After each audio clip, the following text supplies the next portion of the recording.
कोणत्या प्रकारच्या केसमध्ये जामिनाच्या अर्जावर सरकारी वकिलाचे म्हणणे मागितले जात नाही? नमस्कार, मी आपला वकील मित्र विशाल गावडे. चला तर मग कायद्याचं म्हणजेच तुमच्या फायद्याचं बोलूया. जुन्या फौजदारी प्रक्रिया संहितेप्रमाणे व नवीन भारतीय न्याय संहितेप्रमाणे जे गुन्हे जामीनपात्र असतात त्या गुन्ह्यामध्ये जामीन मिळणे हा आरोपीचा हक्क असतो.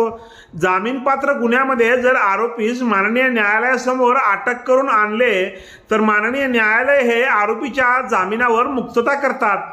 जनरली जामीनपात्र गुन्ह्यामध्ये सरकारी वकिलांचे म्हणणे जामीन अर्जावर मागवले जात नाही, परंतु जे गुन्हे अजामीनपात्र आहेत त्या गुन्ह्यामधील आरोपींच्या जामीन अर्जावर माननीय न्यायालय हे सरकार पक्षाच्या जामीन द्यावा किंवा नाही याबाबत म्हणणे मागवतात.